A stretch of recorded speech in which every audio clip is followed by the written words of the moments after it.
see. He lives in you.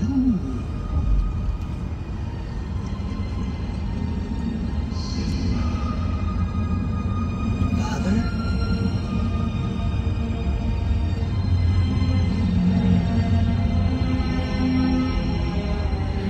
Simba, you have forgotten me. No.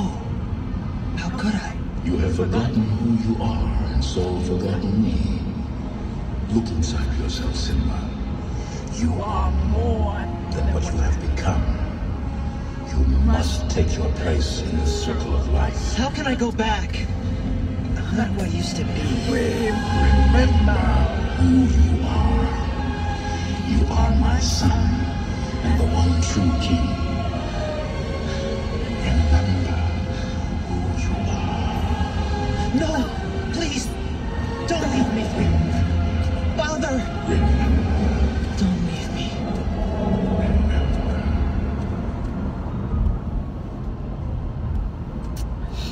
Bitch. Bitch. What was that? The weather. Very peculiar, don't you think? Yeah. Looks like the winds are changing. Change is good. Yeah, but it's not easy. I know what I have to do, but going back means I'll have to face my past. I've been running from it for so long. Ow! Jeez, what was that for? It doesn't matter. It's in the past. Yeah, but it still hurts. Oh, yes, the past can hurt. Oh, he's gonna get over When it? I see it, you can either run from it or learn from it. You see? So what are you going to do? First, I'm gonna take your stick. No, not a stick. Hey, where are you going? I'm going home. Get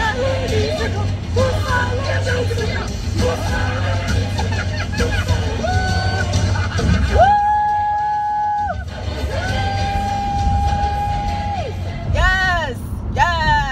Yes, that is a powerful scene.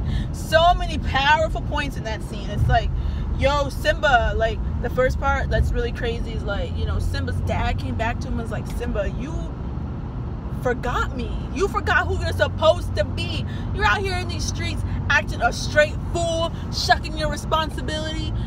Your mama is home being taken advantage of by your crazy ass uncle, and you ain't doing shit about it. You over here too afraid to face your past, Simba. You forgot about me. You forgot all the... Think about it. If you really think about it, in the beginning of the movie, Mufasa spends a lot of time coaching Simba, because Mufasa knows that one day he is going to die and Simba is going to be the king. So he spends all this time instilling all these values and things into Simba, so he can be the king that he's supposed to be, right?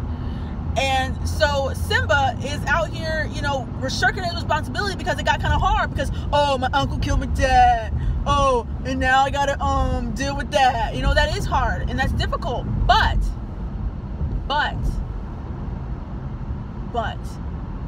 it is your responsibility. I've been teaching you these things with a purpose.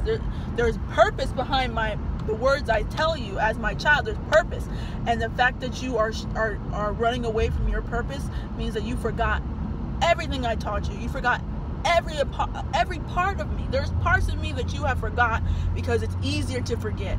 And that's the first part that really just gets me, like, you are my son and you are the one true king. You are the king and you are my son, and you forgot me. You've forgotten what I'm trying to teach you. You've forgotten. And, you know, Simba didn't even know. He didn't even know he forgot. He had forgotten so bad that he didn't even know he was forgetting. He was just like, I didn't forget you. I remember you. And he's like, you remember me dying. You remember the trauma, but you don't remember the work before the trauma. You remember the traumatic event of me dying, but you do not remember what I was trying to teach you before I died. So that was the first part that always gets me, like, yes, Mufasa, yes. Go and take care of your shit, Simba. Goddamn. Go take care of your shit. And then the secondest thing, ooh, my back hurts. The secondest thing, it was, of course, Rafiki's part where, you know, we talk about the past, how the past can hurt. You can either learn from it or run from it. that's just a good ass movie. That's just good ass talking points. You can either learn from your past or run from your past, you know, and that's something that, you know, we all have to deal with.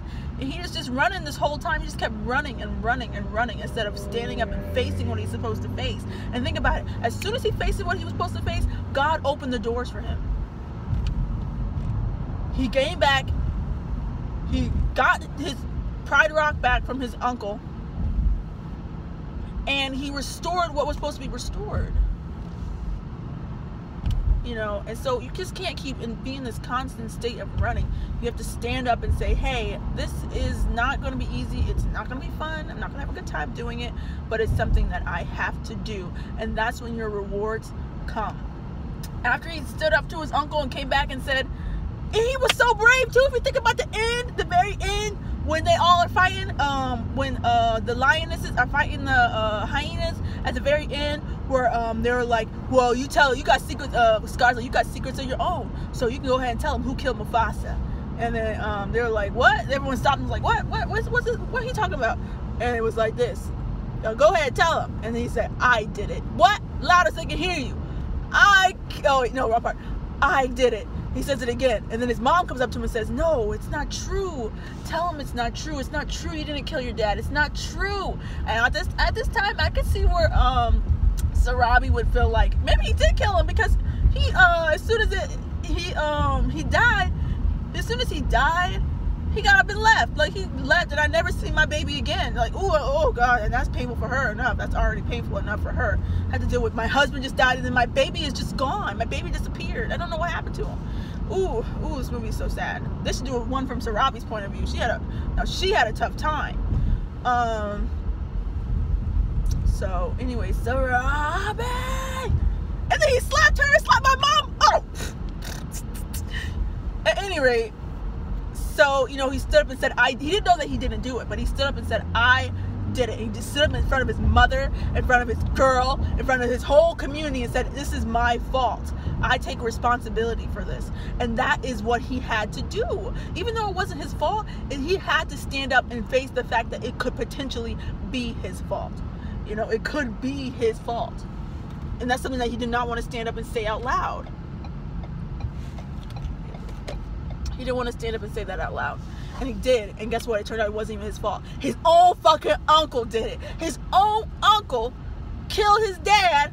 And then ooh, at the end when he's like, ooh, at the end, at the very end, when he's like, I got a secret of my own. I killed Mufasa. Really? Really? You are, what is, really? Ooh, yeah, I'm so glad those hyenas got him, because you know what, that's just wrong. That's just evil. Yep, that was just evil. But that absolved him of his guilt. He knows that his father's watching over him. He knows that he has to do what he has to do, and he becomes a better leader for it. Also, he's kind of a cool leader, because he spent all his time out on the fringes of society. So not only is he like, you know, he's got all the parts of his father, the stoic, like noble, all those good parts of his dad. He's also got some really cool other parts too. So, you know, you have to tell me what you think about it. You know, tell me what your favorite part of Lion King is. I just think that movie is a banger. From start to finish, bang, bang, bang. Bang, bang, bang. Start to mother truck and finish.